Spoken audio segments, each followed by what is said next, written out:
Hello and welcome to the Build with Baer Workshop. My name is Pat Baer. I'm here to build a model kit or two and to hang out with you.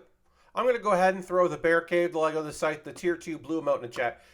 If you're currently a subscriber, reply with those emotes. If you're not yet a subscriber, you can say hi or use other people's emotes. Or if you feel like being a lurker, well, you can go ahead and lurk and not say shit. Ghost Valve is here. Welcome, Ghost Valve. Happy to have you here on this fine Thursday evening. Might be a quiet one. I don't know. I do know that I've been building this kit for quite some time. It's been several streams. And so sometimes people are like, yeah, we saw that kit. It's fine.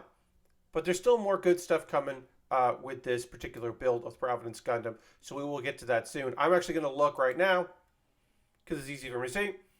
1, 2, 3, 4, 5. We didn't do a lot of it on July 1st, but we did start it on July 1st. And yeah, so this is the 6th stream. So that's a lot. And so I get it. Hey, Destrick, welcome.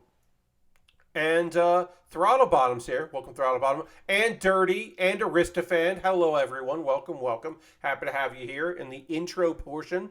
It's a beefy kit. It is. It's a big old beef kit. It took a while to build. I mean, master grades always take some time, right? They're more detailed. Same thing with real grades. Real grades are much more detailed and also small, so you have tiny pieces you have to work with. This is obviously some larger pieces here. But yeah, it's a big old kit, as my lighting just cannot comprehend it. And we're going to finish it up. We're going to work on the weapons. So we'll use some stickers.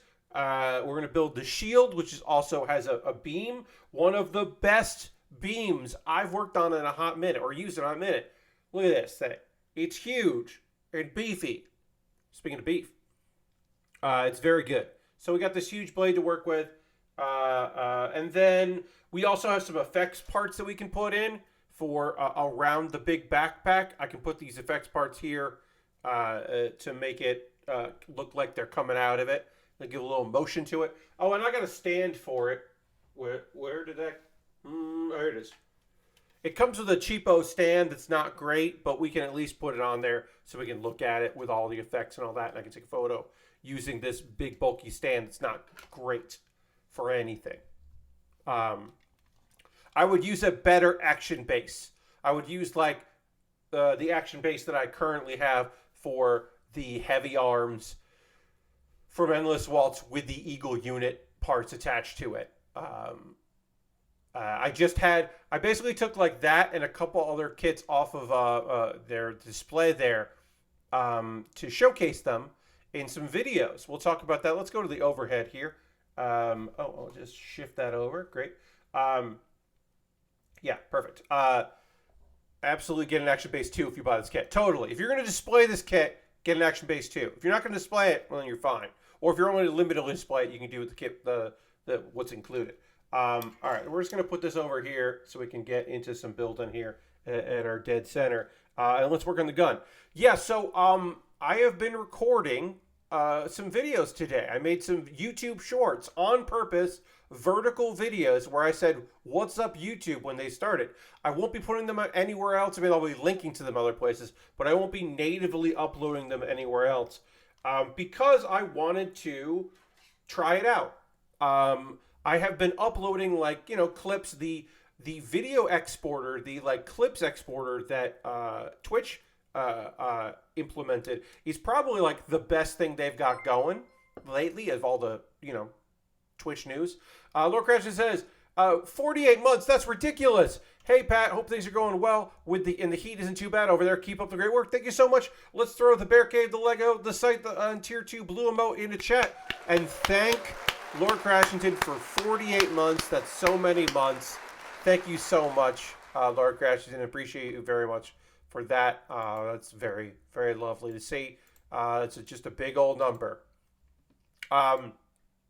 So, I've been shooting videos, right? And I've been making them. Real quick. I had to do stuff outside today, and I don't recommend it. It was not great out. It was hot, and I didn't like it. But otherwise, it's been okay. The air conditioning in here worked very, very good. Or very, very well, I should say.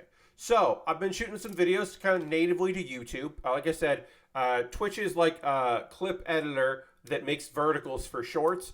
Actually works really fucking well.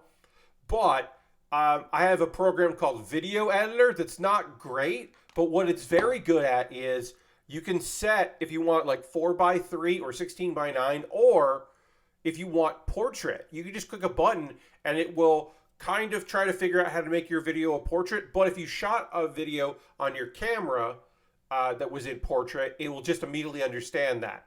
And that's been very fun for this. But like I said, I've been shooting a couple videos. They'll go up on Monday, Tuesday, Wednesday, and Thursday next week. My regular videos will go up in their normal time. These are just bonuses. And they are to promote a thing that I will tell you all about now. And you get to see the cheapo graphic I made. Pat celebrates 6 years of streaming. I'm going to center that a little bit there. On Thursday, July 20th from 9 p.m. to 11 p.m., it's my 6-year anniversary stream. It's a streamiversary.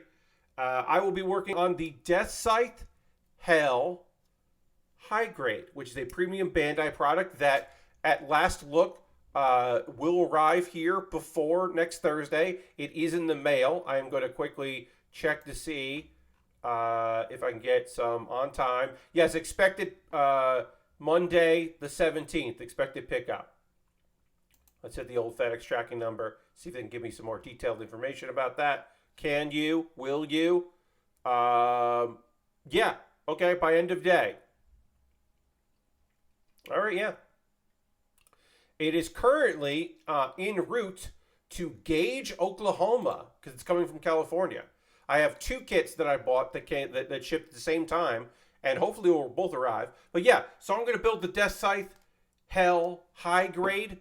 It is very similar. It's the same mold they did to do the Lovelance Heaven. So everyone kind of knew this was coming. It's just it hadn't arrived. It's a premium product, which is a bummer. But as you all are well aware, we build Death Scythe on this stream. And even though the very first kit I built on stream was not a Death Scythe, it is one of my favorite kits, to be able to build a high grade in the 144 scale of this kit. Very excited about that. Look, sorry. Would I rather that it was a master grade? Of course I would rather it's a master grade, but it's not. But it's a new high grade, and I'm very excited to work on that. I kind of can't wait for that. So that's gonna be on Thursday. We'll be celebrating my 6-year streamiversary, and you're all invited. And so I made some dedicated YouTube videos for that, some YouTube shorts. And so basically the idea is I say hi, I show the image, promote the promotional image, and then I should say right now, this already looks like a gun, but then we're going to put it inside a bigger gun, which I think is a fun bit of business. So let's start doing that with some of our custom pieces here. 2017, yeah, these are the newer pieces. The sprue we've barely used because we need it for this big old gun. We're going to turn a small gun into a big gun, basically. So the videos, basically, I was just like, all right, well, it's a promo, but I can answer frequently asked questions that I've had over the past 6 years. I thought that was a fun way to go. So it's like, like painting and kit bashing and kits you've always wanted, what was on your dream list, if you could build any kits, that kind of thing. What's your, what's the worst thing you've ever built, that kind of stuff. So I thought it would be fun to make that a video, and that is going to be, the first video going out on Monday for people to take a look and see. And hopefully they will show up for Thursday for my streamiversary. Very excited about it. I'm not making as big a deal about that stream as I did like my birthday stream or whatever, because I should have done, let's be real, friends, should have done this last year. I didn't make my 5-year anniversary a big deal at all. I think it was in August when I went, oop, I missed, and I could have done it then. Of course I could have done it then. I could have been like, All right. Well, hey, we're a month late, but we're going to celebrate my streaming anniversary now. Also, I could have waited and done my affiliate anniversary because that was only a couple months later. I think it's October, if I remember correctly. It was the first one. So that could have been it. I could have done that. I didn't want to do that. So I basically decided last year that, well, I fucked up. I'm going to send myself a note so I remember. And I did. I did remember that's coming up. So yeah, that's next Thursday. Now, in our ongoing efforts to talk about social media platforms and dunk on them when required, I will talk to you about Twitter. But first, very briefly, I do need to talk about Blue Sky because Blue Sky is having a moment, and it's an important moment. Uh, so here's the thing about Blue Sky. They don't have a moderation team. Thank you, Shin Dupa, for the follow. I appreciate that. Welcome, welcome. They don't have a moderation team. They've sent emails from the moderation team, but they don't have them. They have developers who act as moderators.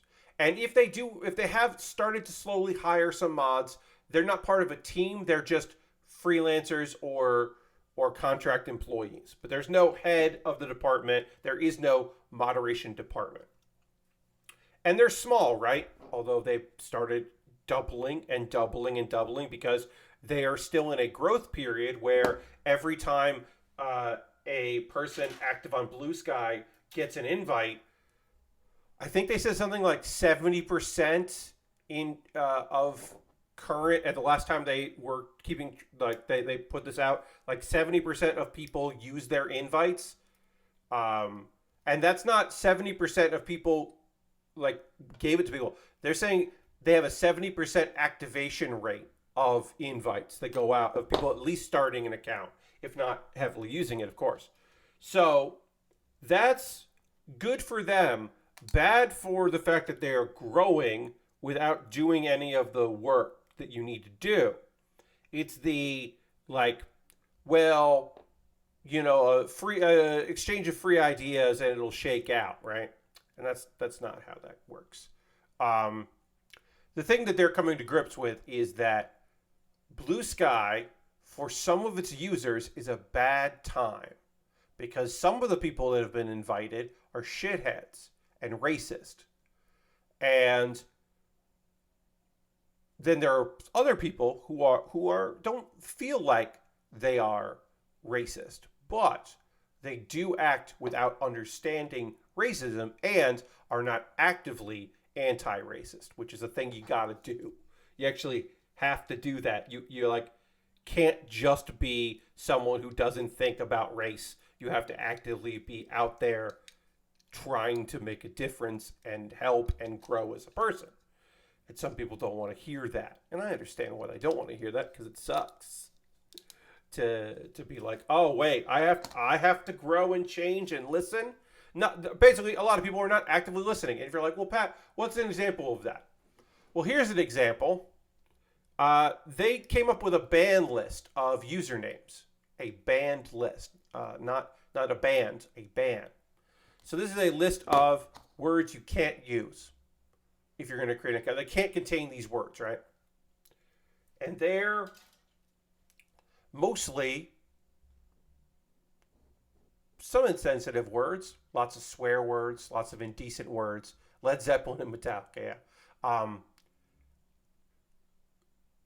But racial epithets were not included in their banned list.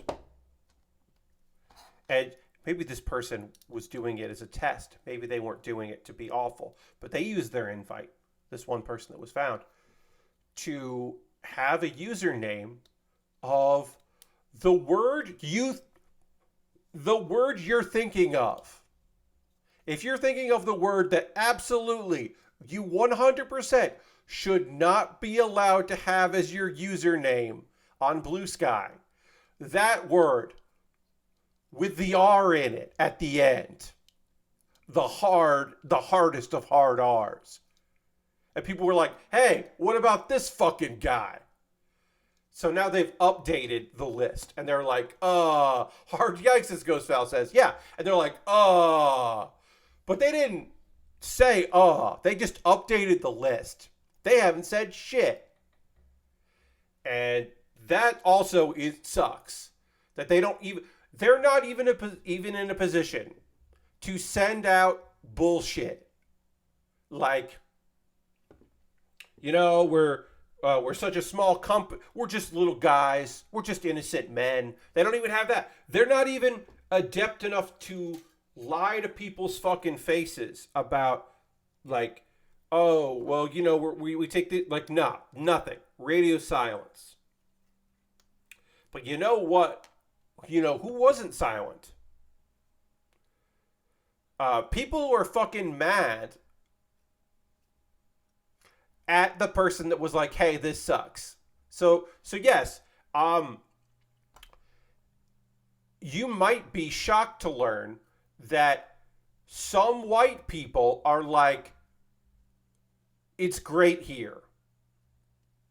And then they further that with, I don't know what you're talking about, why you don't think it's great here. And it's like, well, if you can't understand why black people shouldn't have, or any minority group shouldn't have to say the thing and be the champions of the thing, you got to do some inner reflection, right?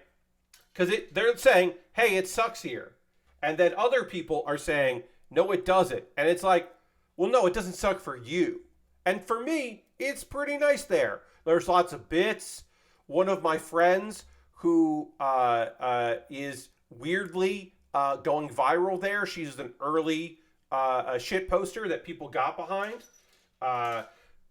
Sex workers seem to be doing pretty damn good there because Threads is not a place for them at all. There's no way that Threads would be good for them. So, like, this place been pretty good to them. So, like, okay, that's nice.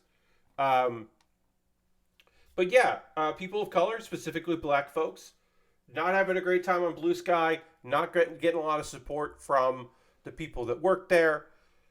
I can say that I like the vibe at Blue Sky, but it could be way fucking better and should be way fucking better. But also, I'm not going to pretend like the answer is meta. Because Meta's choices for Threads inherently expose trans people to danger.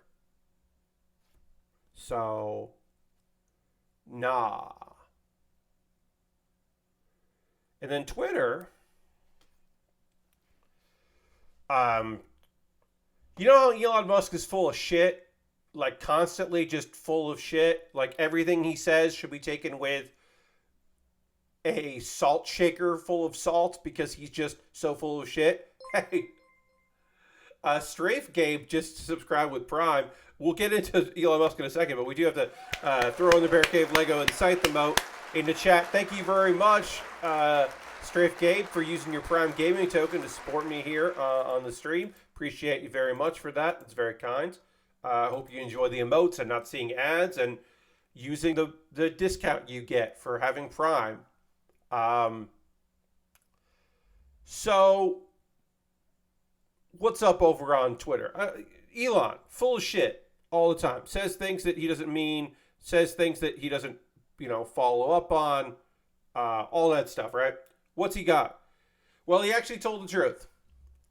Because monetization is coming. It's here. People are getting paid for their impressions, for their views. Now, those people are Twitter Blue or verified organizations, so you could be So if your company pays for your Twitter Blue, or you pay for Twitter Blue yourself, you got to have that, right? Because that way your accounts are tied to them. Have at least 5 million impressions on your posts in each of the last 3 months, and then pass human review for creator monetization standards, which we'll talk about in a second. And then you have to have a Stripe account, and you can apply. And today was the first day. People were getting paid. Now, I know what you're thinking, Pat. You're saying Pat. Isn't it weird that he's paying in U.S. money? Doesn't that actually feel weird? He's not paying in Doge or Bitcoin, and it's like, yeah, that's act like somebody else said this, and I was like, I was talking to somebody about this today in a Discord, and I was like, yeah, it is weird that he's paying in money. You'd think it would be like, you'd think it wouldn't be, right? Like there'd be. You just assumed that it was in some sort of cryptocurrency, but it's not. It's in U.S. money, which I don't know. I just think that's funny, and maybe an indictment on cryptocurrency slightly. That even Elon Musk is like, no, we pay in U.S. currency. So let's see. Resident in a country in which Twitter's monetization program is available. I don't know what that is. 18 or older. Have a complete profile including account name, bio, profile picture, header image, verified email account, sure. Two-factor. You can't be state affiliated, which they decide, so that's fun. Gotta do their guidelines and not broken their guidelines in the past. And there's a bunch of other stuff that they legally had to put in there, and who knows if it's enforceable or not. But the point is that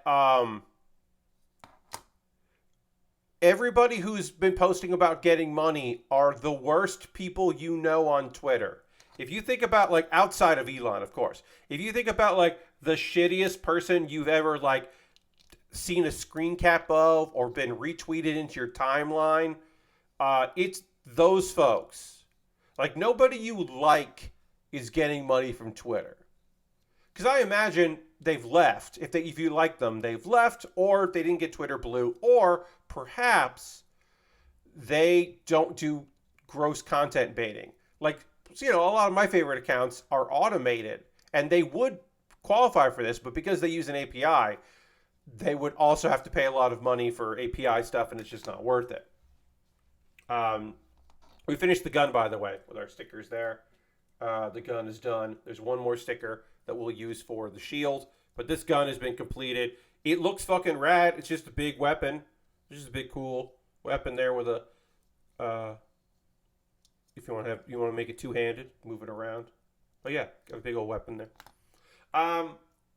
So yeah, reminder: dunking is worthless. It always has been, especially now. But if you got to dunk, you got to screen grab. You got to screen grab. You cannot, quote, tweet to dunk. It just literally, genuinely gives them money. Dunking is now obviously, people say the dumbest shit.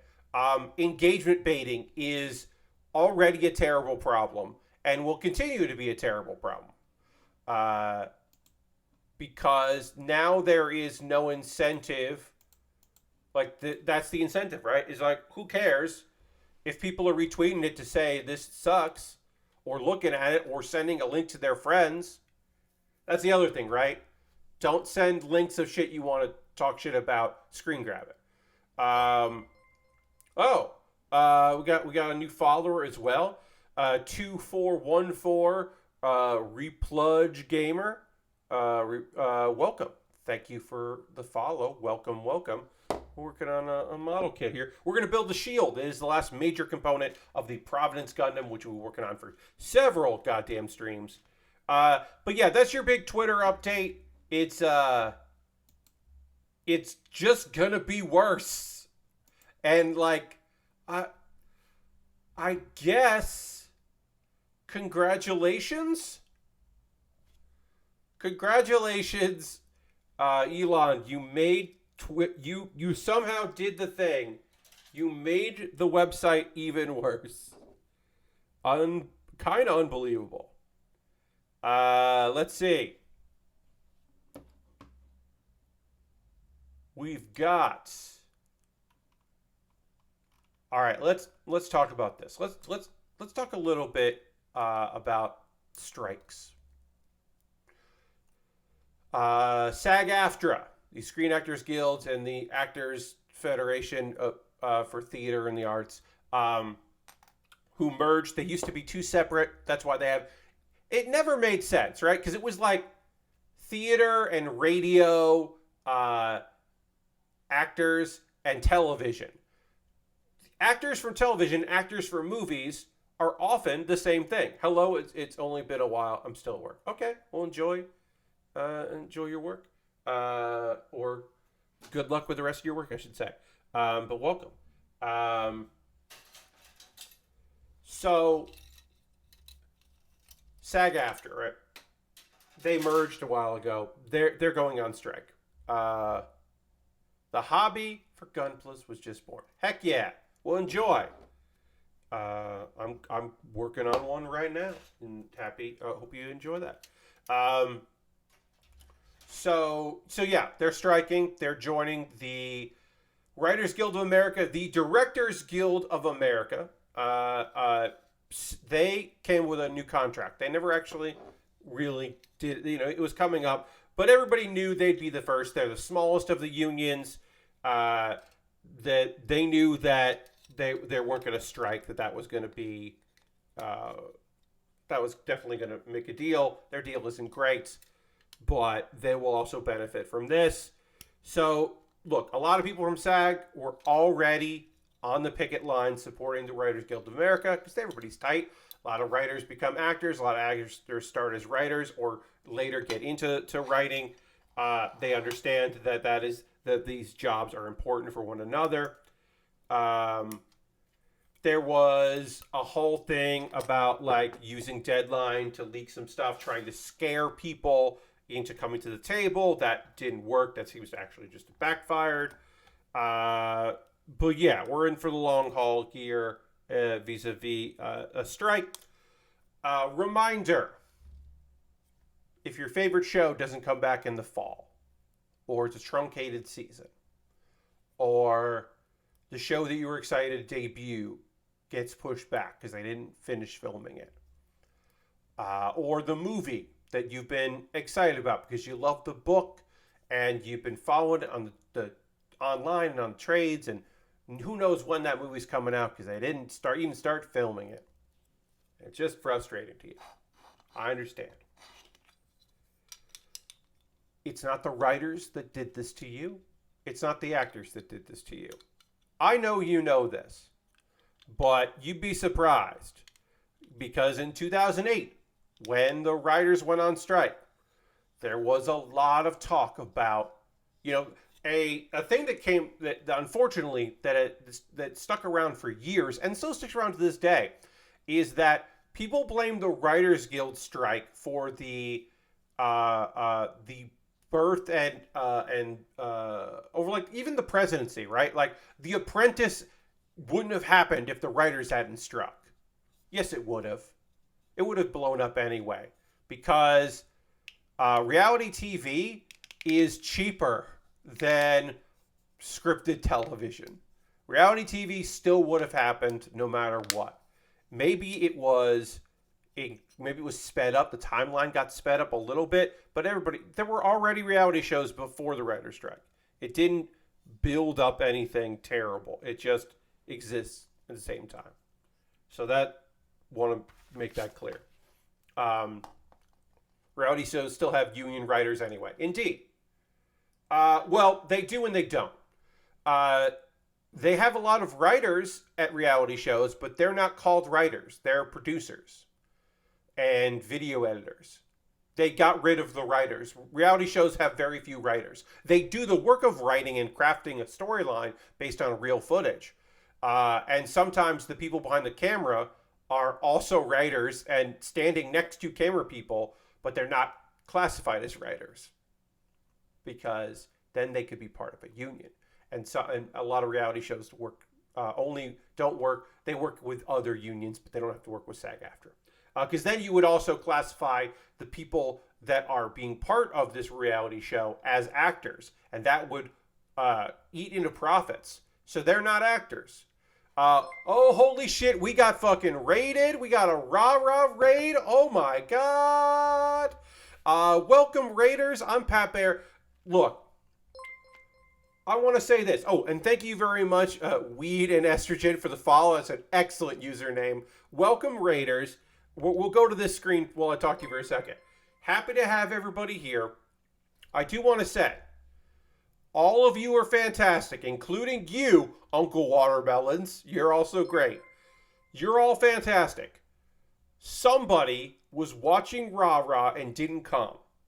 Multiple people, right? Not everybody likes to go on raids. Some people click that no, and they're not ready up. They don't ready up. They don't want to come.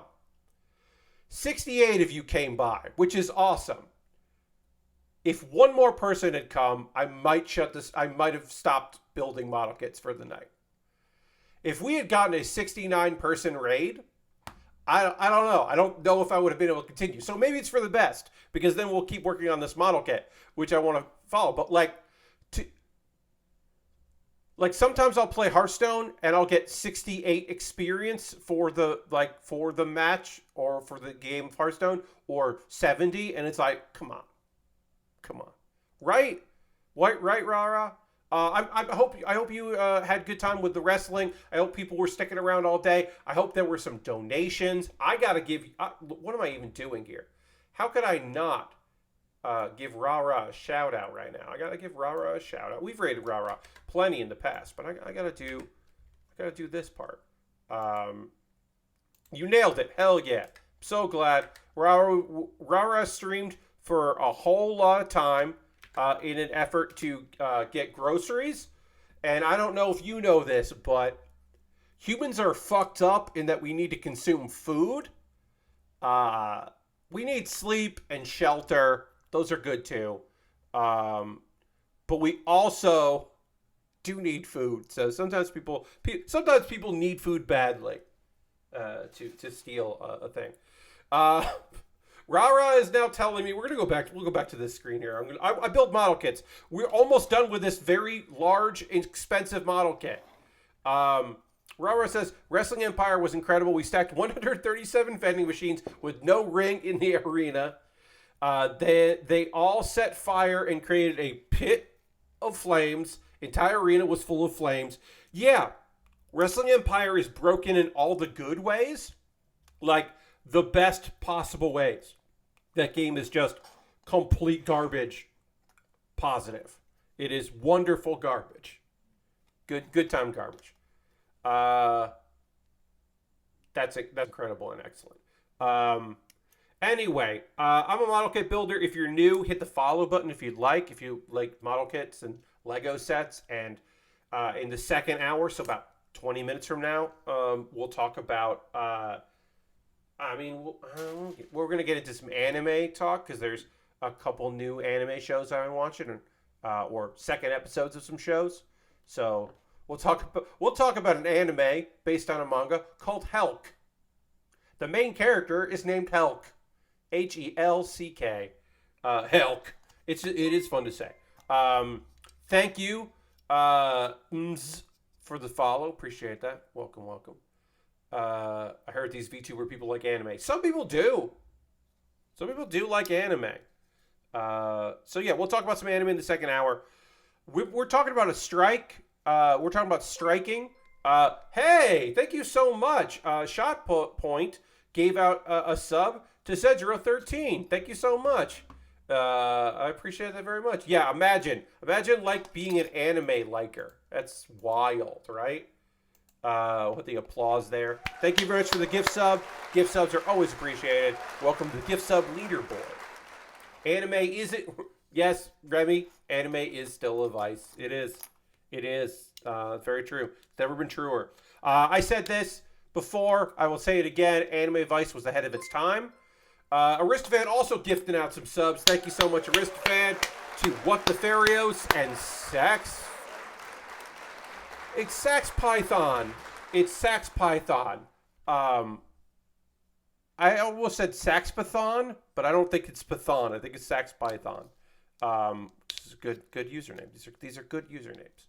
All right, we're almost done building this, and then when we complete this here, we will. Wait, did I miss a step? Where does this little piece go? No, that goes there. That's the gun. There's the thing that folds down. Oh, it's the next step. That's why I couldn't find it on there because I didn't do it. It's wild. The new Miyazaki movie is releasing without any info or trailers ahead of the launch. Yeah, you don't get phantom drops of movies. You know what I mean? Like sometimes you get like even streaming shows. Well, Shot Put, not to be undone, just gifted 2 more subs. Thank you so much. Wanting that number 2 spot. Rara is now a subscriber, which is awesome. Rara, enjoy the emotes and not seeing ads. And Sprachetti is also now. That's very cool. So yeah, enjoy those subscriptions and fun emotes. The emotes are very. I don't know if my emotes make sense in other people's streams. You know what I mean? Like I don't know if you want to. I mean, like, look, if they're a duder, if they're like giant bomb adjacent, maybe a bear cave will work, and people will be like, oh yeah, I know. Oh wait, shit, are we in the bear cave? Like that can work for some people. I don't know if like me as various things is gonna work. You know what I mean? Like it's like. Hey, it's a little guy. It's a little Lego guy. What is this? You'd be like, oh, well, to kind of get this, you got to know who Pat Baer is and then know that he likes building Lego. And so he made a Lego man. He paid someone real money to make a Lego man that looks like him. And then also a death site that looks like him. And then also him as Goku, Super Saiyan God, Super Saiyan Blue Goku. But like, you know... It works. It works for me. Anyway, we're talking about the strike and the specific point that I wanted to make, and y'all aren't dummies, so y'all know. The specific point that I want to make, and then I'll shut up about it a little bit, not too much, because we'll probably talk about it in the future. Is just like, hey, they got money. Like, look, if you're saying to yourself, well, Pat, actors are millionaires. Some of them are. Some of them got lots of money, right? They worked hard. They did the thing. And you're like, well, writers, I mean, sitcom writers, they work 9 to 5, 3, 4, 5 days a week. They only film a couple days on a sitcom a week. So they just like work on some stuff, and then they work a couple jobs a year, and then they, you know, some of them are stand-ups at night, or they write their own projects, or they pitch their own things, and well, that shit sailed. Like, the people that made Full House, they could be the only people in their family that worked, right? They could have a family and children and a partner and all be taken care of with their insurance and work a couple jobs a year or just work. They worked for Full House, and then Full House would stop production for a while. But they'd be okay. And then they'd work Full House again. Or they'd be like, well, I fucking worked for Full House for 3 years. I'm going to go to this other sitcom that's going to suck shit and get canceled after 4 episodes, but they're going to pay me for 12 or 24 episodes, and I'm going to be fucking fine. That shit is gone. That shit is gone. They've been reviewing some articles there. Nobody fucking made any money doing Orange is the New Black. Like, Orange is the New Black was like the big Netflix, like, hey, we're Netflix. We're fucking making TV over here, assholes. Check this shit out. And nobody who worked on that show made any money. They were doing better. They were like doing better than Game of Thrones at one point. But they weren't making Game of Thrones fucking money. Because they were a streamer and because Netflix doesn't tell anyone how well shows are doing. They don't have the numbers in negotiations. So those days are done, right? Look, if you're in fucking Hollywood blockbusters, yeah, you're doing okay. But if you work background, if you're a background person, you live in LA, you live in a fucking bungalow in LA, you rent, and you have a bunch of jobs, and one of those jobs is working background on some shows, like, you don't have anything. You maybe have, the best you got is you're in union and you get health insurance because you're on a union show. You make enough money to qualify for that and you get insurance, and that's great. But yeah, Yeah, it's just like, and the big corporations like Bob Iger is fucking on TV today because Bob Iger's like, I'm going to speak for me and my other CEOs about this shit, and they're basically like, oh well, the people we feel the most for are the support staff because the support staff is in trouble now that the writers and the actors are going on strike. It's the support staff, and you're like, well, you know who has the power to make that go away? It's the CEOs. You could just fix that shit. Also, when shows go on break, right? Around Christmas, everything shuts down in Hollywood around Christmas. Uh, and everybody's off, right? Well, the writers have it in their contracts that they get paid for that time. That's part of the time, right? You know who doesn't have that? Non-union support staff. Makeup artists, lighting people, people who are union and the electricians union, those union jobs, they don't get paid for that downtime. You know what? There's a tradition. It doesn't happen on every set, but there's a tradition in a lot of TV that the writers create a fund for those support staff to pay them for those 2 weeks out of the writers' money. It's not a contract. It's just a thing you do because they understand, because writers totally fucking get this, that like you need a key grip to do shit. You can't not have one. And like every good actor in this world, every great actor in this world understands that, hell yeah, I get paid what I deserve because I show up and I turn those words into money for other people. And I work hard and I get it. But every good actor out there also understands that, well, somebody put me in great costume. They researched it. They put me in a great gear. Somebody is making me look fantastic for these HD goddamn cameras. So I look 15 years younger than I am. I know that I'm being lit properly and staged properly. And this person and the continuity person took my note when I said, hey, we made a script change 2 days ago. And now this line I don't think makes any sense. And that person's like, you're right, it doesn't. And they're going to go and talk to the right person about that. And all the other fucking people, the person that puts the tape, the X tape that marks your spot, so you know that you take 3 steps and you end up there and you don't have to think about it because you can see in your periphery that tape and you're going to...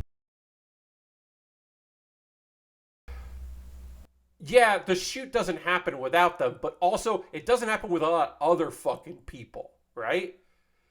And having writers on set so you can go, hey, is this a joke?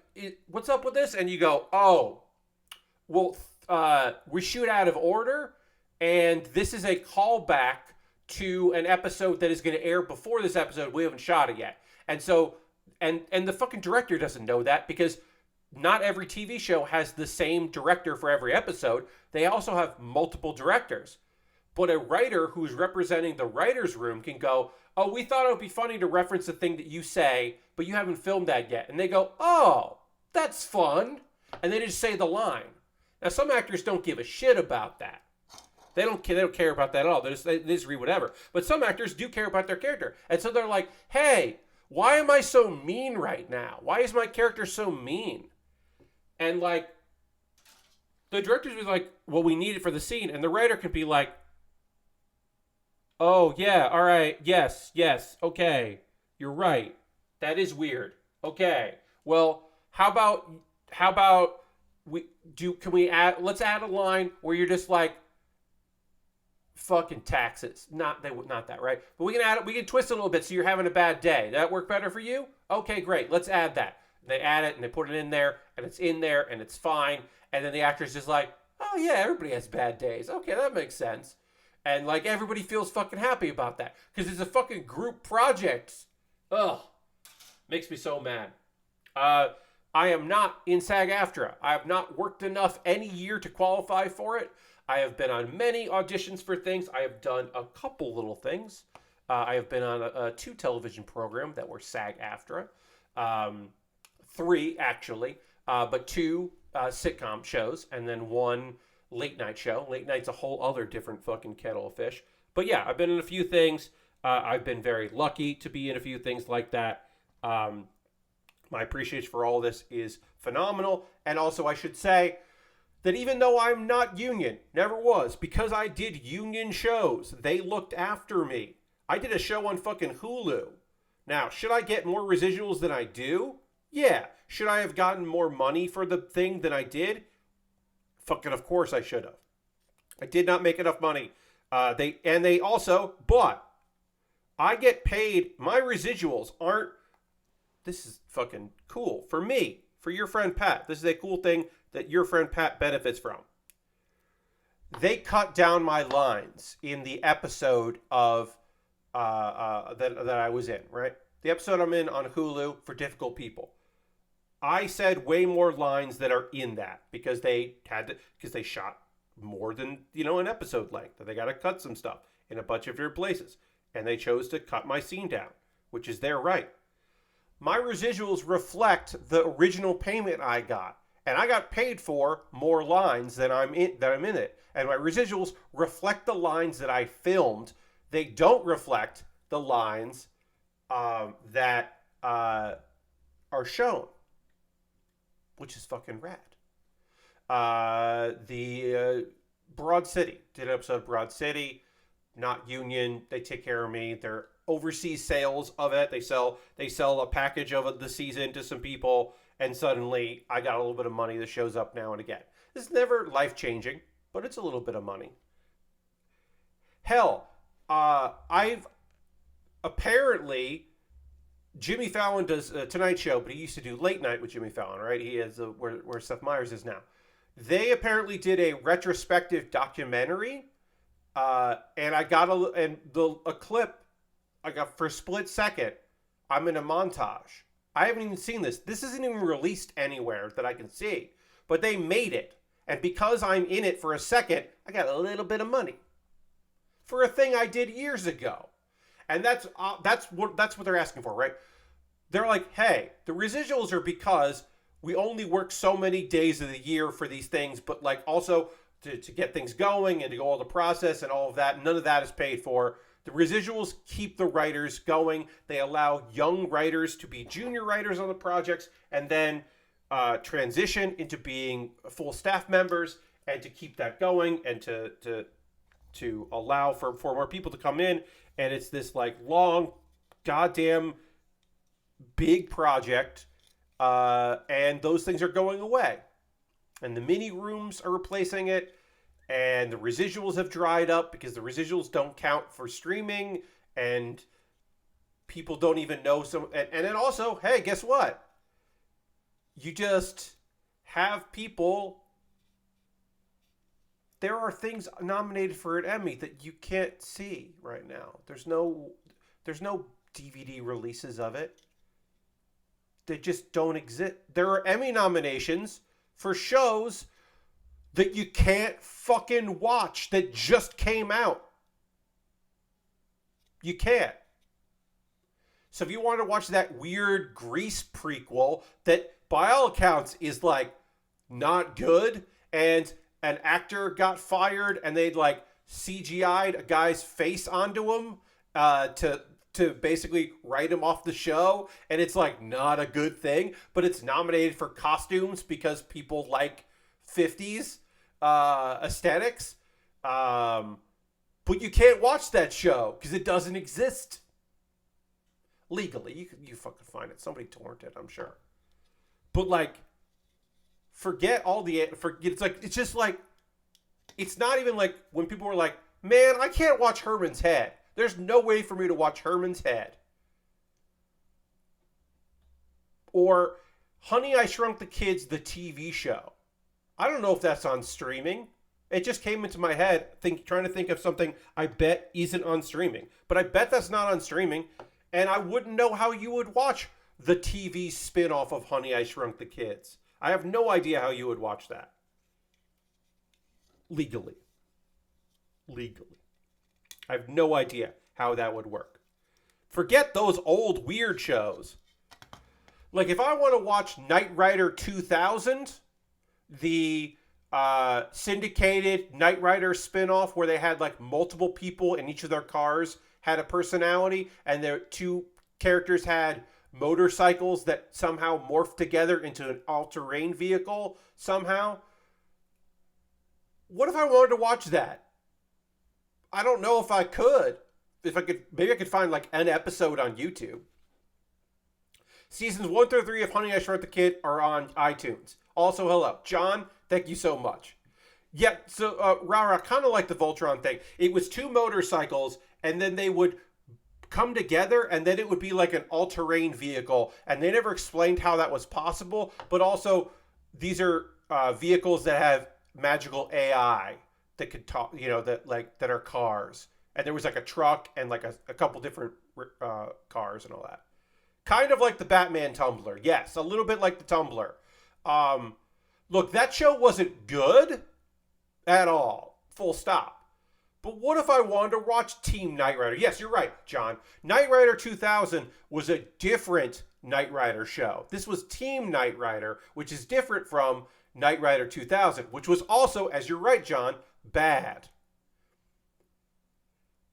But I shouldn't have to know someone that can get me an invite on the good torrent sites to be able to watch those things. And yes, I'm sure a bunch of bullshit is on Tubi. And a bunch of bullshit is on other streamers. And if you really want to hunt for it, I'm sure you can find that stuff. But yeah. The future is people's Plex servers, and that sucks. That's not a good future. Like, that shouldn't be the future. Like, you shouldn't need to know a person to be able to see weird shit. Like, I shouldn't have to be like, hey, I want to see this. And they're like, well, I have this way I can find this stuff on archive.org that they keep in archive.org, but they don't want you to know about. Because they're afraid of a corporation, but they have it, and I can find that stuff. Like, you shouldn't need to know the person that can do that stuff. Yeah, I don't necessarily, when I say Plex, I don't mean specifically the service, but I mean the private reserves, okay, so this is a weird thing to say. This is a weird example of this. Y'all heard of stag parties? Stag parties or stag do were the answer to bachelorette parties, right? Bachelorette parties are, I'm going to get all my friends together. We're going to go see a thing, right? Now, a best man thing, the bachelor party and stag parties are different. Stag parties, you might invite some guys you wouldn't invite to your bachelor party because it usually involves paying some sort of money, right? Often single guys, family, friends, co-workers, that kind of thing. Part of the reason why you collected money was for food and drink, but also because you were renting a space. And also, at a certain period in our history, was because you need to know a guy that not only had a projector, but also had the pornography for that projector, so that you could go, you went stag to a stag party and paid money to bring the guy in that had the pornography, and then you all watched pornography and I assume smoked cigars. Because there was a period in our history where you needed to know a guy if you wanted to see the good pornography. And obviously that's not the same thing now. That's very different now. But that was the thing. That there was a period in our human history where, like, you needed to know a guy. And we're like a little bit like that. Where you do kind of need to know, like, dudes watch porn together instead of playing StarCraft. Yes, LAN party's old. Yes, it is. That was the LAN party of its day. Or like, I paid a guy one time in recent memory, not too long ago. I paid, I think, $10. I think he charges more now. I paid a guy $10 for access to a Google Drive full of old wrestling.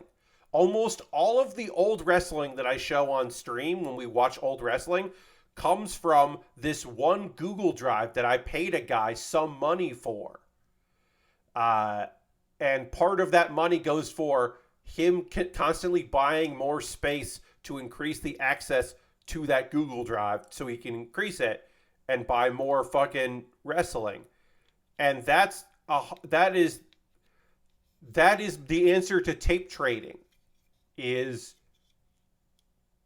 like, if you wanted, yeah, you could go to a store and maybe you could talk to somebody if you wanted the, some stuff from New Japan or All Japan or all that. But mostly it was just like, I don't know. I know a guy that's got ECW tapes and I paid him $15 and he copied all the ECW tapes.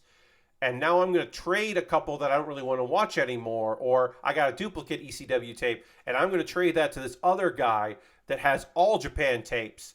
And holy shit, I found the one dude in the fucking, in Southern Connecticut, the one fucking guy I know in 1996 that is really into 80s Japanese wrestling, All Japan women. Like, oh shit, I found the guy that has like a complete collection of big events for All Japan women. And I'm like, shit, all right, what does this guy need? Does he need money? Does he need tapes? Does he want someone to sponsor him for a fucking Laserdisc player? Because he's getting fucking laser discs of anime and he wants to watch those laser discs. He started buying laser discs before he bought a player. Like, what does this dude need? Because I need those fucking All Japan women tapes. I got to see this. And that was like, that's a little bit of that is coming back. Especially with fears of old shit being deleted from people who have passed away that have YouTube channels with cool shit. Or quit making new stuff. Just stopped producing new things, but aren't active on YouTube, and their stuff could go away. There's just, it is a weird, scary time for people that like old, weird shit and would like that to be easily available.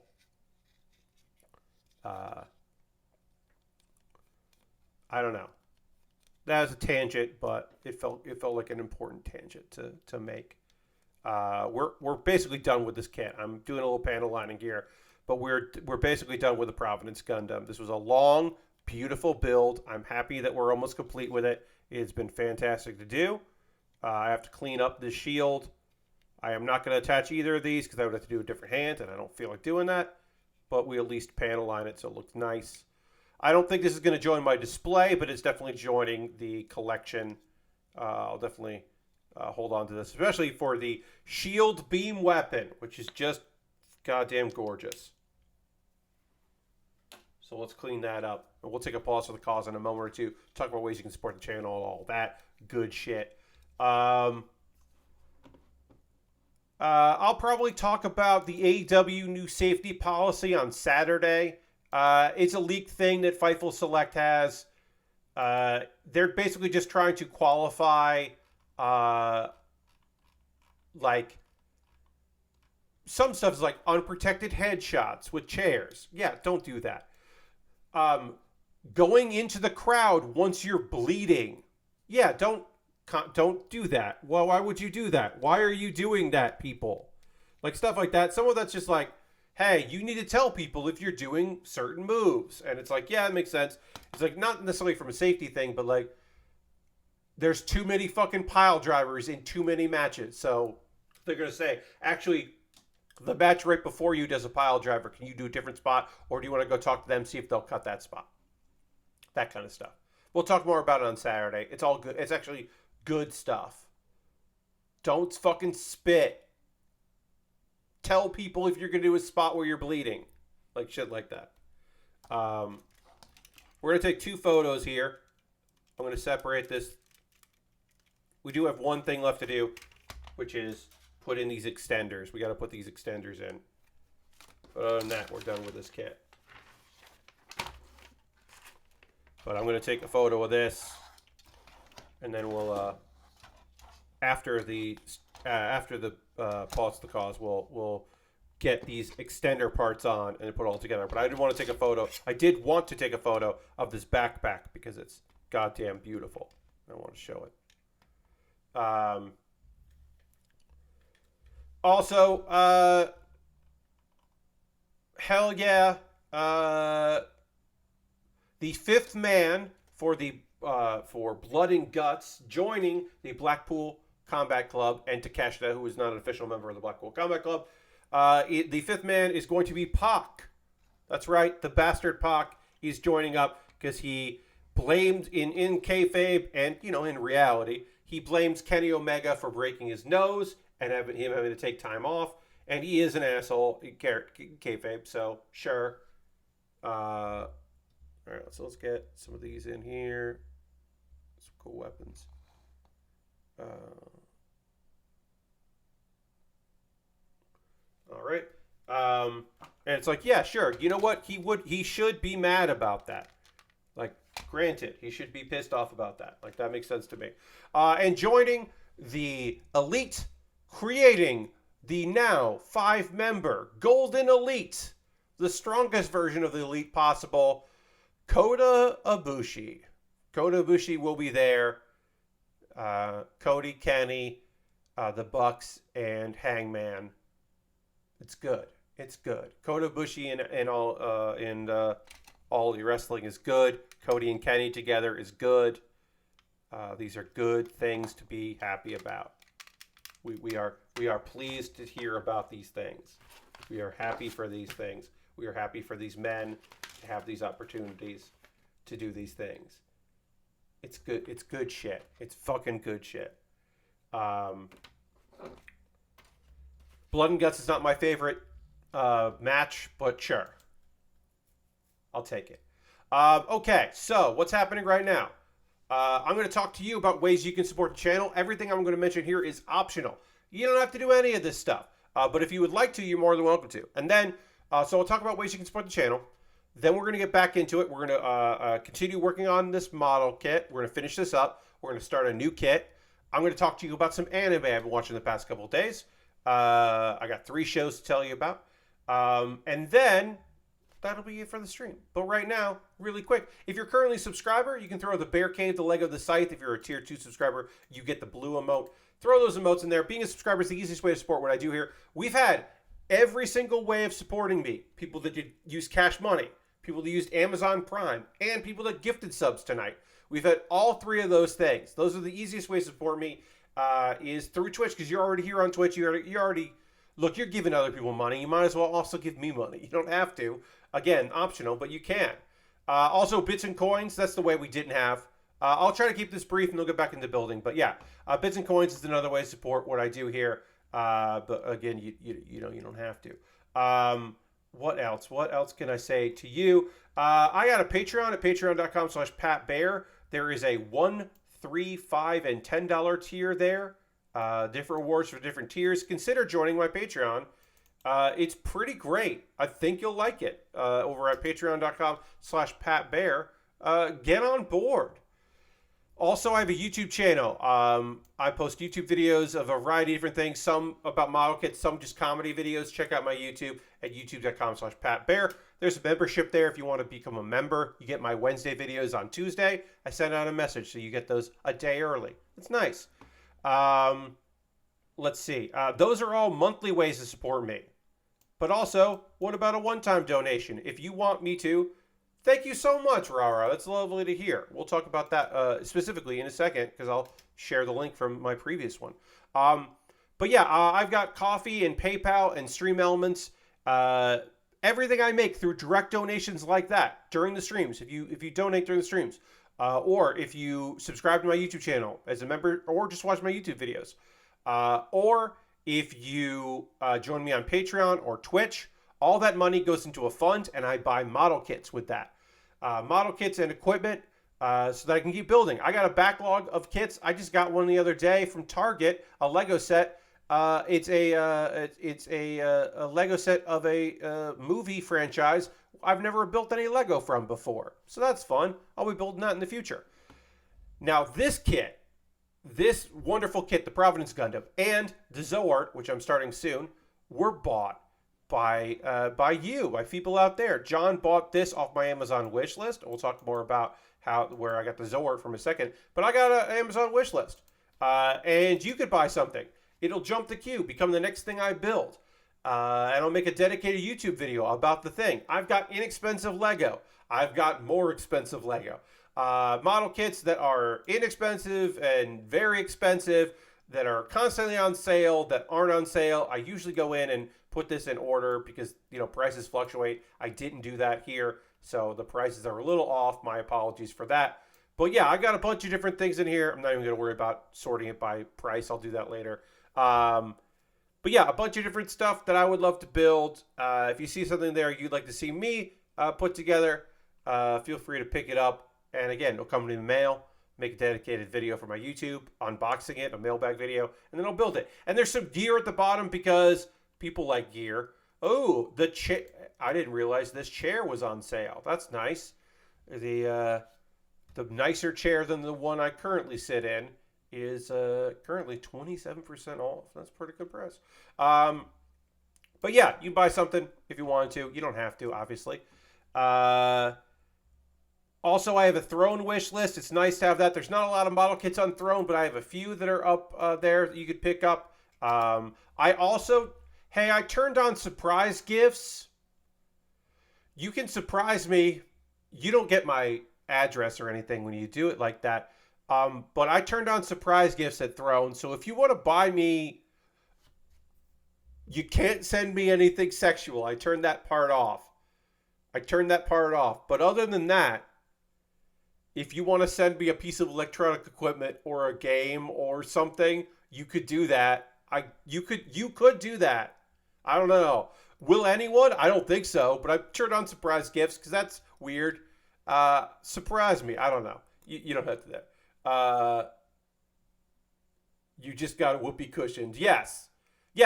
You could buy a whoopee cushion on Throne, and then I would get a whoopee cushion. And I guess I would make a video about it. I don't know. I turned it on. I'll turn it off if it becomes a thing that sucks. If it becomes a thing that sucks, then I'll turn it off. Oh, Bobby just gifted a bunch of subs. God damn, Bobby. Hey, Bobby. Thank you so much for gifting so many subs. Welcome everybody to Tokshin, Robot Mayo, D Eagle 1226, Monty Pooch, and Jazzgrit. Thank you and welcome. Let's finish talking about ways you can support the channel, including gifting subs, as I said, and then we'll get back to building. USA Gundam Store. The most convoluted way to support me and my model kit building efforts is to create an account at USA Gundam Store, buy a gift card, open your email for the gift card code, copy that gift card code, send me a whisper here on Twitch with the gift card code. Dustin did that. The Zowort Heavy, the next thing that we're going to build right here, which we're going to start tonight. The Zowort Heavy was purchased via gift card by Dustin Forrester, who bought me a gift card and sent me a message with it. And then I picked that because it was within the right price and from Witch from Mercury. So it happens. It's the rarest thing. And again, it's the most complicated way to support me because it requires creating an account on a website and buying stuff and then sending me who sends whispers on Twitch.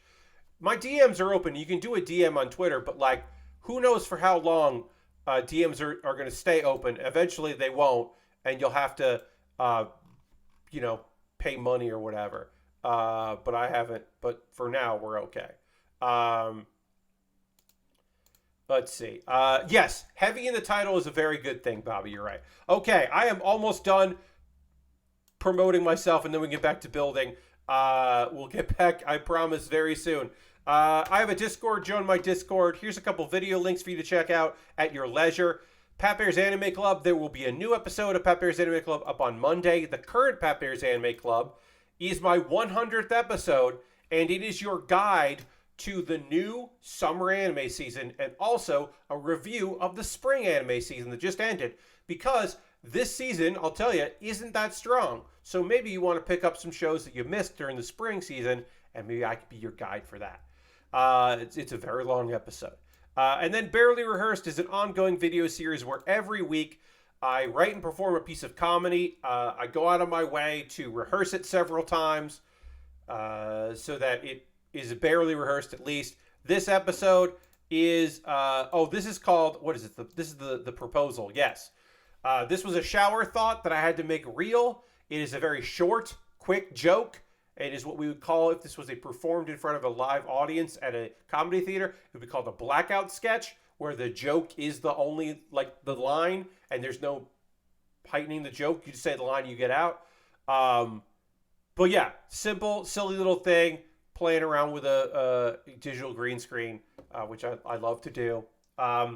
Also, do want to point out, Bobby Dice Roller gifted 5 subs, putting my highest total again. I have now broken my subscriber record once again, thanks to Bobby.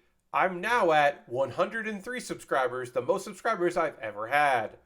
That's ridiculous. Will it last? No. At the end of July, that number will go down because of my subathon at the end of June, and I know that.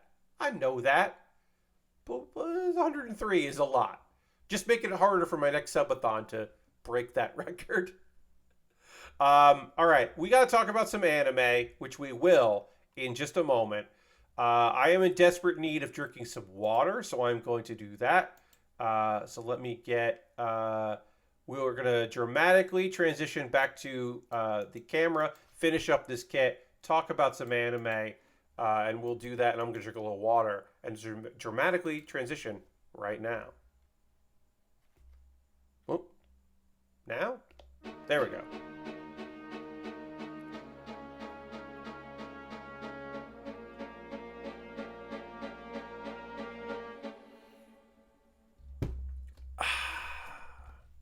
All right. Let's get these components together. We're going to put on these extenders. We're going to put the backpack back on. We're going to put it on a stand. We'll put it on the stand first because we can see the stand part of it. But got the stand. It clips onto the back here. It does not clip on well. I don't think this is a good solution for this kit. I would not recommend it. It's bad. It's a bad way to hold this kit up. Wait, did I do it wrong? Is it supposed to go like that? No.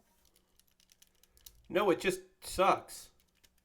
It just sucks. It's just a shitty way to hold this up. All right, yeah. So that's a bad stand. It's not good.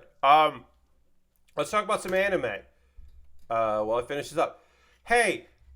If you haven't been keeping track of the season, well, we are going to talk about 2 isekai right now. And I want to tell you about Reborn is a Vending Machine. I Now Wander the Dungeon. This is a postmodern isekai. Because we have some guests, I'm going to do my best to really explain this thoroughly, but also very quickly. So, traditional isekai. Isekai just means different world. It is a story of someone from the Earth realm in modern times, traditionally, modern times for when it was written, going to a different world, another dimension, another space and time. Is time travel? Well, if the time travel is so great that it feels like a different world, sure. Japanese stories were of isekai. Of course, there are fables like that, but then also they're influenced by Alice in Wonderland and The Wizard of Oz. And those eventually, what we think of traditional isekai, female leads, because they were influenced by that, that's where your female leads come in. That's where you get Escaflowne and Magic Rehearsed and Fishugi Yugi. Those are the kind of stories. Inuyasha, which is like they jump back and forth, but yeah, where your main character is a female-led character. They're going off to some kind of different world. Then you've got your that's your traditional isekai. Then you got your modern isekai. Your modern isekai is, even though it's more of a death game anime, Sword Art Online. Your jobless reincarnation. Those come out, Jobless Reincarnation, which is a new anime but a very old light novel series. Those come out. Those kind of standardize the harem aspects, the lots of ladies, the overpowered main character, or the inverse of that. As he is getting more powerful, but he didn't start there. In ReZero is still a traditional or a modern isekai. And then you get into the postmodern isekai. So I'm a slime, so what? So I'm a spider, so what? That time I got reincarnated as a slime. The one about an onsen. You also get your postmodern traditional ones where there are another female leads. Those are your Otome game series. Those are adding the romance element in, right? They're just romance stories with also isekai. That's a separate thing. But I'm in a dating game, and now I'm the villainous. Oh no, that's another subgenre. We're talking postmodern here. We're talking I'm a weird thing. In this case, a dude that loved vending machines, a vending machine otaku, died, and he ended in a fantasy world. And now he is a vending machine. He is named Boxo, which is a great name. He is met by this strong cat girl named Lamis. This is episode 2 we're talking here. But in episode 1, we kind of get the sense. So, briefest, right? She's strong enough, and she buys a carrier. She carries this vending machine on her back because the vending machine for exchange for money, gives high quality food items, stuff that he remembers from Japan. Like, when you're inside a labyrinth world or city and you're an adventurer, cup noodle is incredible. That's unbeatable. Sports drinks, energy drinks? Are you kidding me? So he needs points, which he gets for selling things, to live. But he can also create a barrier to protect himself a little bit, but that eats up his energy. So he needs the points. So she's just like, well, I'm keeping this thing's my lucky charm. And the larger, easy to develop plot element is she needs to earn money to get into a warp gate to go back to her hometown, because someone in her hometown who's very good with ancient artifacts can tell her what the deal is with this thing. That's like the easy want to explain the adventuring, right? Yes.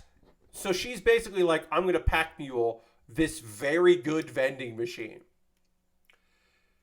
This is episode 2 we're talking about here. And they got to go on a quest. They got these frog soldiers. They got to go fucking take care of these frog soldiers, right? So they got that. So, you know what? Lamis is like, I'm going. And then Boxo can only talk in phrases that are like slogans related to being a vending machine. You know, sometimes vending machines have words in some countries and talk a little bit. But yeah, they're basically like, we're going to do this. We need to earn some money. Also, I do want to point out, if you're like, Pat, why does the vending machine named Boxo give a shit? Well, to live, Boxo must have points. Boxo gets points by people buying things out of buying things out of him. He can't get money if he's stuck in a lake, which is where he was awoken. Lamis, 1, wants to protect him, and 2, buys things from him, and 3, is around other adventurers who will also buy things from him. So he's like, well, you know, why look a good, you know, like I let's do this. Let's keep this going. This is a beneficial relationship for all of us if we were, you know. So he is invested in making this shit work. Which, you know, smart of him. So they set up camp. Uh, they meet some people who are in charge of this expedition, and they're like, "Yeah, I don't fucking understand what's going on with this thing. Uh, like, I don't sense aura coming from it. I don't know enough about artifacts. What, like, I couldn't tell you what they're just kind of baffled by Boxo. Uh, oh, I think I had the wrong part. Okay, I was like, why isn't this working? It's because I'd taken off part of this. The reason why it didn't work is because there was no way for it to work. There we go. Now I got it. Now we can put these extenders out. You know, obviously this is, you know, illusionary. We can't see this part. Fuck it. We'll take an overhead photo in a moment.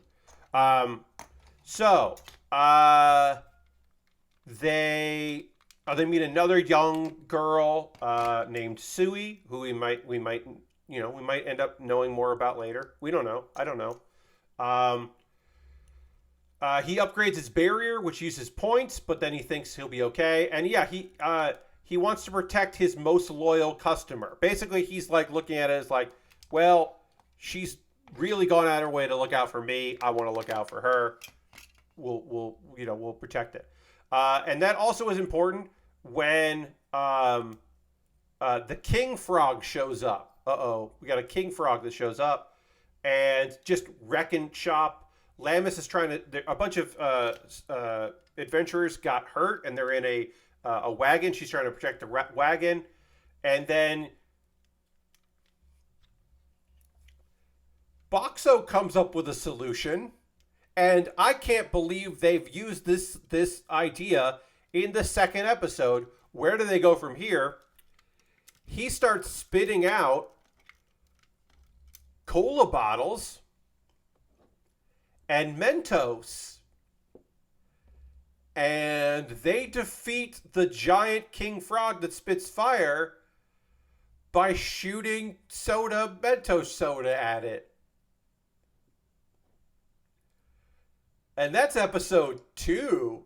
Bobby, this is the frog soldier. He was trying to fuck up a lot of people that we've instantly liked and formed a bond with.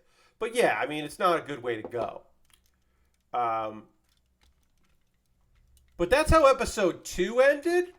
And I don't know if episode 3 is going to be able to keep up with all of the shenanigans of episode 2. I don't know where this goes. This is on Crunchyroll, by the way.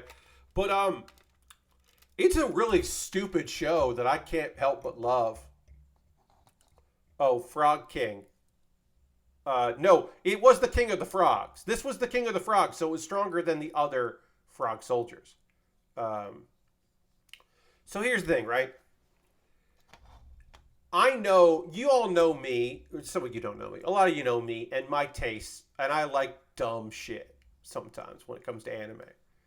But this is also really fun. It's fun and dumb. And I like some sweet shows, but like, this one's goofy in a way that I can't help but really appreciate. So I'm definitely going to keep watching. Reborn as a vending machine. I now wander the dungeon because it's pretty much fucking made just for me. It feels like an anime. Like they were like, what manga should we adapt? Or like light novel should we adapt? Well, Pat would probably really like this. Like that's what it feels like. Like they really did sink into like my shit. Would you recommend it for someone who hasn't seen any isekai? So I would say otome things, the video game adaptations of like, oh no, I'm now a character from a dating game. That kind of isekai is probably more approachable. Or like the Saint. There's a Saint one. It's getting a second season, which is just a romance series, but it happens to be an isekai. Like those might be a little bit more approachable than say this. Because it's weird as shit. But if weird is your entry in, it might be fun. Because it is weird. There was also Reborn as a Sword, which was a couple of seasons ago, that had Fran, the cat girl. A+ character. Reborn as a Sword was pretty good. I'm trying to see if there's any other isekai that's out this season that might be a better entry point. Yeah, the most heretical last boss could be maybe, or last boss queen could maybe be a better entry. Um, or like right now, we've got The Devil is a Part Timer Season 2, which is very confusing to say. There was a series called The Devil is a Part Timer. They made a sequel to it called The Devil is a Part Timer with 2 exclamation points. They've now done season 2 of The Devil is a Part Timer with 2 exclamation points. You can call it season 2.5 if you want, or season 3. But it's confusing because right now it's just called The Devil is a Part Timer season 2, but it's really the 3rd series. It's confusing. Anyway, The Devil is a Part Timer is a really easy to understand because it's an isekai about the devil being stuck on Earth and running a anime "Hey, don't sue us" equivalent of McDonald's. And then stuff happens. There's angels, and they introduced a baby ish, and it's out there and weird. But that's at least like you're like, oh yeah, well, a demon lord needs to suck up his powers, and so he's on Earth. Okay. Or like the reverse isekai of Miss Kobayashi's Dragon Maid is an isekai because I think that Toru is the main character, not Miss Kobayashi. But if Miss Kobayashi is the main character, it's not an isekai because Tenchi Muyo is not an isekai. Tenchi's the main character and he's on Earth. Even though he's part alien, but whatever, it gets complicated. But War on Geminar, one of the offshoots of Tenchi Muyo, is an isekai because Tenchi's younger brother, goes to a different world. Even though his mom is from there, he still thinks of Earth as his primary home. So War on Geminar is an isekai because it's Tenchi's brother, who goes there. It gets complicated. Basically, different world anime. There's an isekai out there that's not an isekai because it's actually time travel, not being in a different world. That's the one about gods that I think is still going on. It started last season. The one about God, like having to find God in a godless world. That's not actually an isekai, but it is, but it isn't. It's complicated.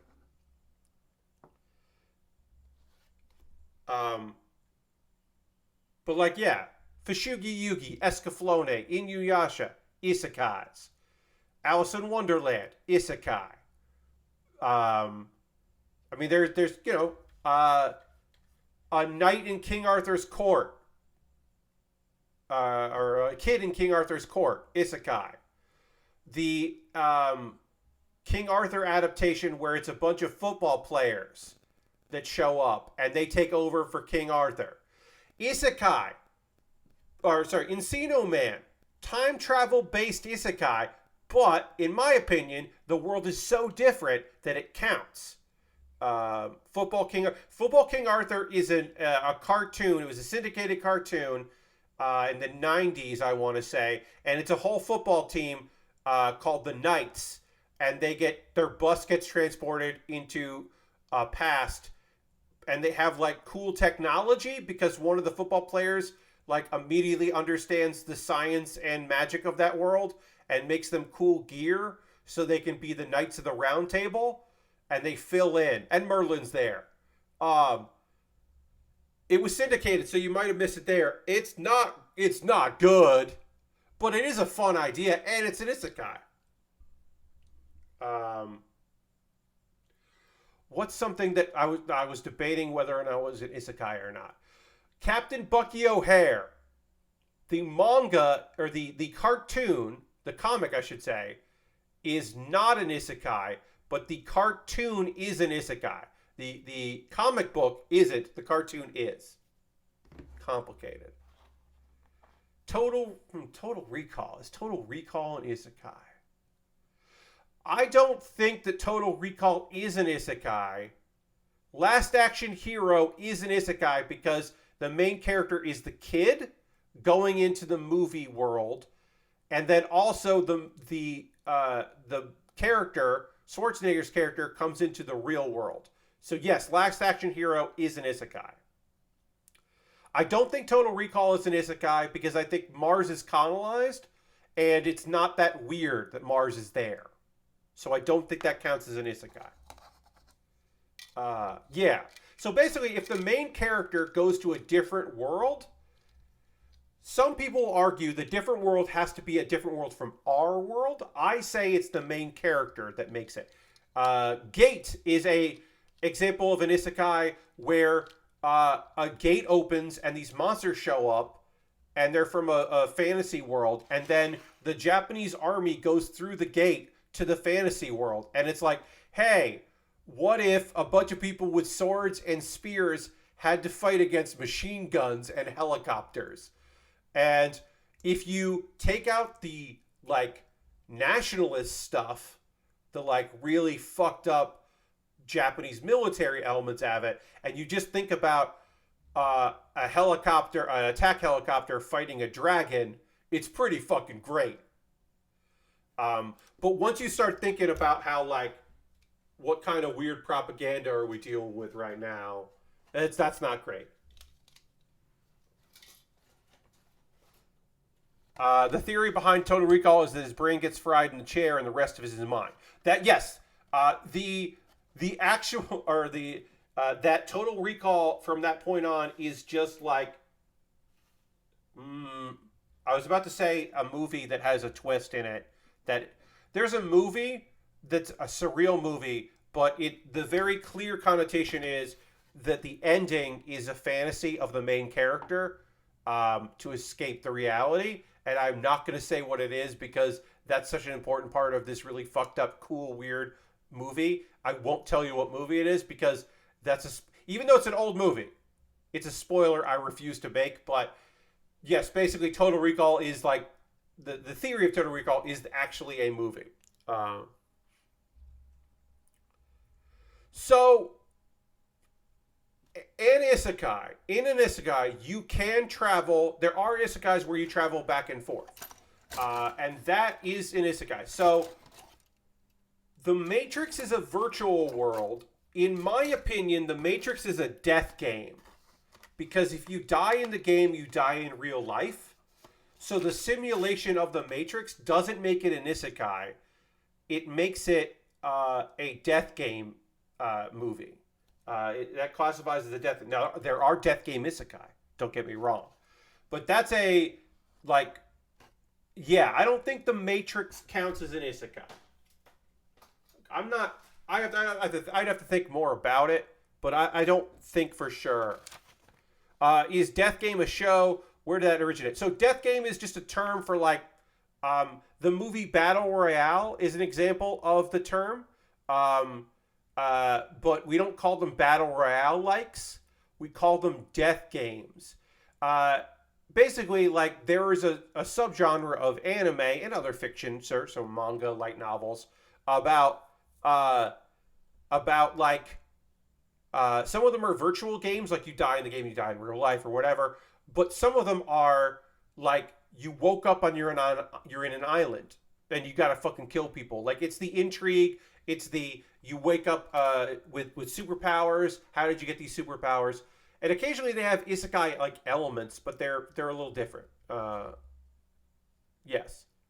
Yes, Alice in Borderland on Netflix is an isekai. Yes, I would say that Alice in Borderland is an isekai, and also, and sometimes isekais are death games, but like, I don't think that Sword Art Online is an isekai. I think Sword Art Online is a death game.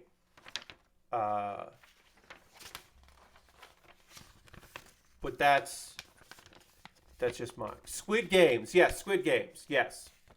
That is another example of this show. We had some extra pieces. John, if you're still around, I don't know if you are. Thank you so much for the Providence Gundam. It's unbelievable.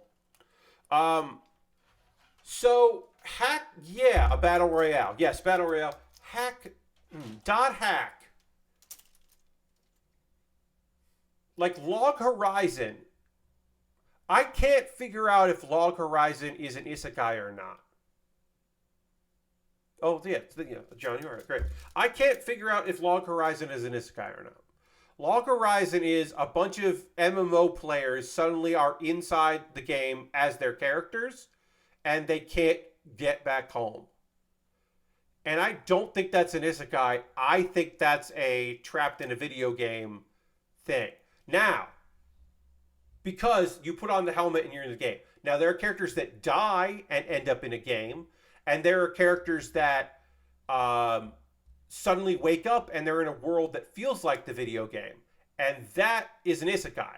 There are several isekai of, I used to play this game, and turns out that game was actually a recruitment, and then I died, and then I woke up in the game, but the game is real. Kuma Baer. We don't think she died. We don't know what happened to her. We never find out. What, as far as I know, we don't know about that. Kuma Baer is one of those. What are other examples of that? The Land of Leadale is that. I mean, a bunch of examples of that. But those are isekai. Those just happen to be isekai that are. That also end up being this sounds like a good thread account to just spit out random movie and series names and judge the isekais. Yes. So is Gantz like the opposite? Hey Nathan, welcome. Is Gantz like the opposite of a death game? Yeah, I mean, yeah, I guess so. And then also people were like, hey, what about the game where or the anime where all the characters come into the human world and they're all characters from like light novels and video games, and they all do battle and try to kill the creators of the things that made them? And I'm like, I don't fucking know. I think that's a death game. That I don't think that's an isekai. It's complicated. Anyway, the Great Cleric is an isekai. And I'm going to briefly talk about that. We don't have a lot of time left in the stream. We're going to get started with the Zowort. Thank you, Dustin. I don't think you're here for giving me a gift card so I can work on that. But the Great Cleric, again, I should say, this kit, 0 stickers, 0 polycaps. It's all just plastic pieces. The 0 stickers is very rare and high grade. Oh, Dustin, this is perfect. Yeah, we're just starting. Got a little sidetracked describing isekais a lot. But yes, this is perfect timing. Obviously, we're working on this on Saturday and probably Monday as well. Because we're just barely getting started with this kit. But yeah, I'm excited to work on it. Because this is a cool looking grunt. Oh, I gotta put the photo up. I didn't put the photo up yet. There it is.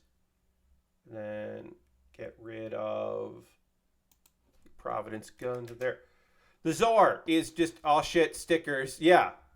Right? Yeah, no stickers. Because they gave us the clear orange. Instead of a sticker, we get the clear orange piece for the eyes, which is really fun.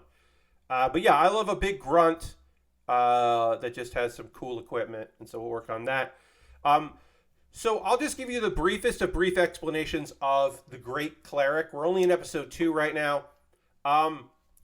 This motherfucker was a go-getter.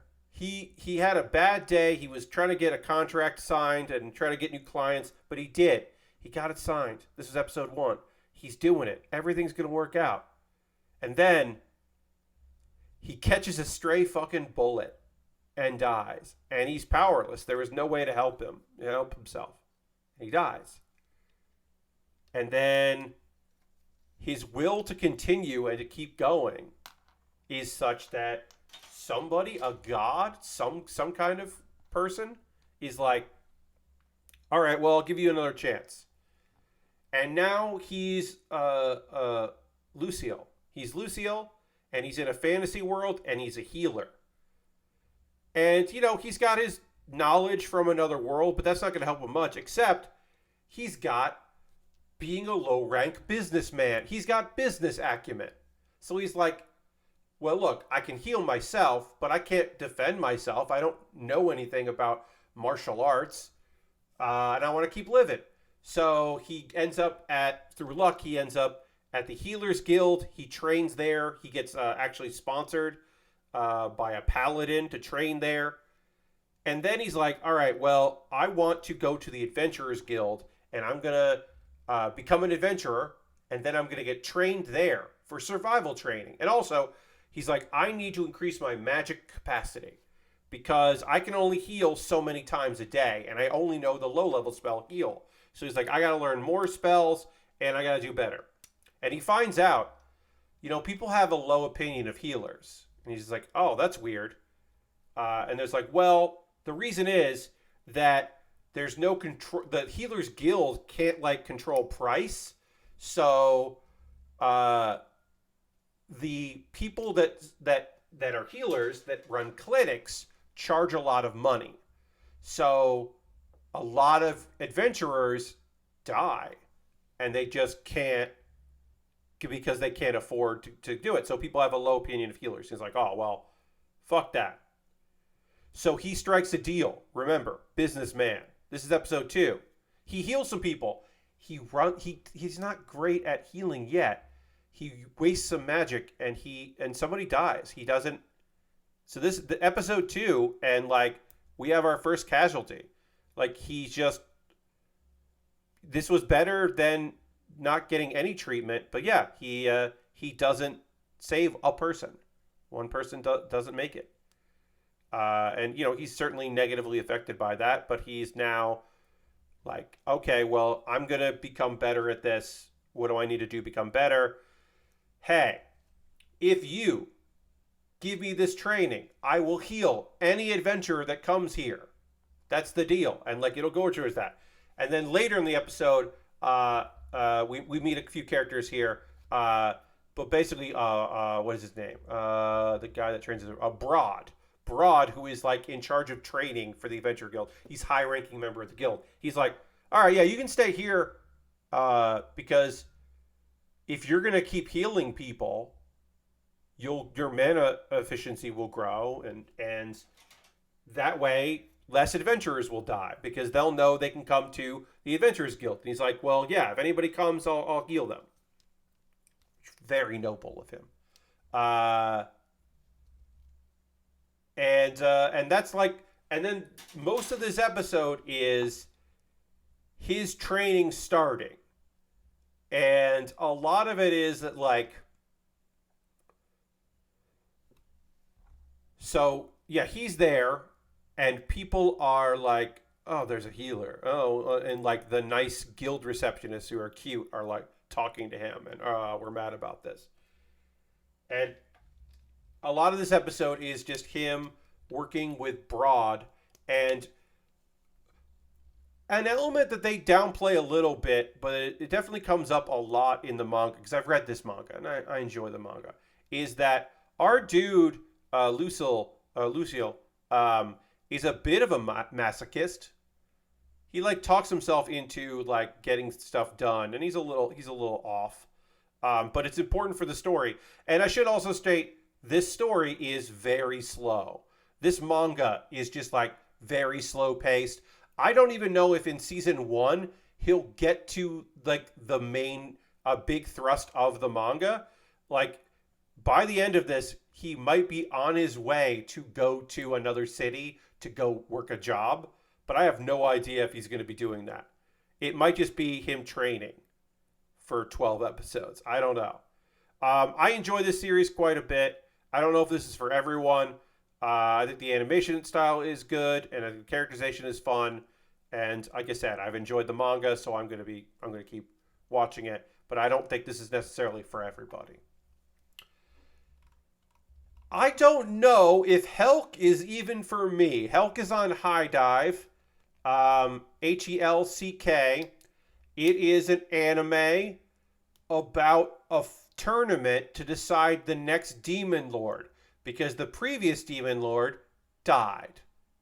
A human hero beat that Demon Lord. And the number 1 contender in this tournament to be the next Demon Lord is a human named Helck. And he's level 99 and strong as hell. And most of this episode is Vermilio, who is a demon. She's in charge of this competition, fucking pissed off that a human is winning it. Now, he claims he hates all humans, and he wants to destroy the human realm. And nobody quite knows what's going on with that. And he's got a good reason, and I'll tell you the reason.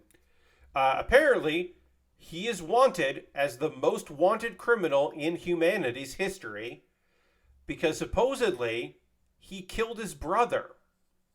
And his brother was the hero that defeated the Demon Lord. Also, there's a whole thing about how, like, human settlements are missing of humans. Like, obviously, there's more to the story that going there, right? One could surmise that he didn't kill his brother, that he's being framed, and he's blaming all of humanity for the death of his brother. We don't know. I'm making a bunch of guesses. I haven't read this. I don't know. This episode seemed fine because you do get Vermilio and another guy, just Han, who's another demon, just like cheating, just trying to cheat. Like they literally stack the deck against him because they do like a multi-person like card stacking tower thing, and they give him like greased cards to try to make him lose and be eliminated because they know that like even if they put strong people against him, he's going to whip their asses. And like the people are getting behind Helck because he's like, I hate humans. And he's also like a good dude because he like beats somebody and then like talks to them. And he's like, oh, this technique is so interesting. Like, I hope we can talk later. And people were like, this Helck is pretty great. And then also some demons are getting attacked at the end of this episode, and we don't know by who, but they seemed like they're humans who are way too strong. And so this is not just 12 episodes of a tournament, I don't think. I wish it was. I don't know. Look, do I think that Helck is like great? I don't know. I'm a little confused on Helck. I will say that I will be giving this another episode. I would like to see more of it. I think the animation was pretty damn strong. I know this is a source material of this is something that people really like. I've never read it. And it seems like those people are pretty positive on it, which is always a good sign. So yeah, I can't immediately say you gotta be checking out Helck. But I didn't dislike Helck.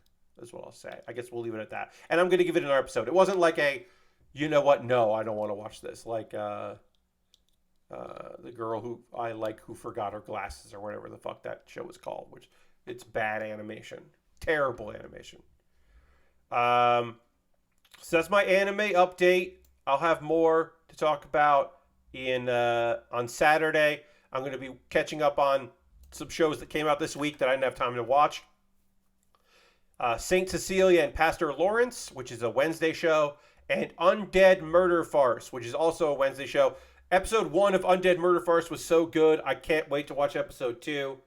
So we'll be checking that out. And then also on Saturday, I'll be continuing to work on this kit. But we're going to finish up here. That's going to be the end of our Thursday stream. I want to thank everybody who chose to spend some time with me. For folks that, hey, I especially want to say this. If you came in with Rah Rah's rate, thank you so much. I really appreciate it. Oh, Dustin said, I did watch the second episode of Glasses Anime due to more curiosity, and the animation wasn't as nauseating. Not great, but nowhere near episode 1. Good. I'm glad it got better, because episode 1 was just unwatchable. I'm just going to try to read that. But yes. Oh, of course, Rara. I appreciate you being here. I appreciate everybody that came in on the raid and stuck around. I know that, like, this is a big change from... Like, it might be a little odd to be like, oh, I went from the last thing I think you said, a weird wrestling game to I'm going to talk about stuff and build model kits. It's kind of a big shift. But we're also going to take a little bit of a shift because we're going to raid somebody else. Because that's how we end every stream around here. We always end with a raid, especially because we had such a great raid from Rara. We've got to keep the love going. And I'm going to find somebody who is streaming right now for us to go hang out with. So let's see who is doing stuff that we want to go spend some time with. Let's see who is doing stuff, and let's see. One day we'll line up B2B wrestling. It'll be transcendental. Yes, indeed. Let's see. How long have they been doing that? Oh, they're probably wrapping up. They're probably wrapping that up. Let's see. My buddy Joe Kim is playing a game called Starship Troopers Extermination, which I believe is an arena battler. And I didn't realize there was a Starship Troopers video game that was out. Is it a good arena battler? I have no idea.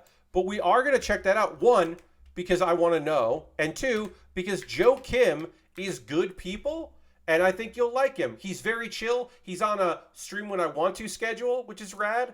Oh, it's in early access. Thank you, Ghost Val. But we're going to raid because Joe rolls. I believe Joe also got a key for this game to check out. I know, right? Who knows what this is? But Joe is good people. And also, if Joe, I don't know if Joe's getting money to do this. I don't know if this is a sponsored stream. I don't think this is a sponsored stream. I don't know. But Joe rules. So we're going to go hang out with Joe. Thank you all so much for hanging out. I hope you have a great rest of your night. Thank you for the raid. Thank you for being here. See you on Saturday to continue this cool kit. Goodbye, everybody. Goodbye, goodbye, goodbye, goodbye, goodbye, goodbye, goodbye.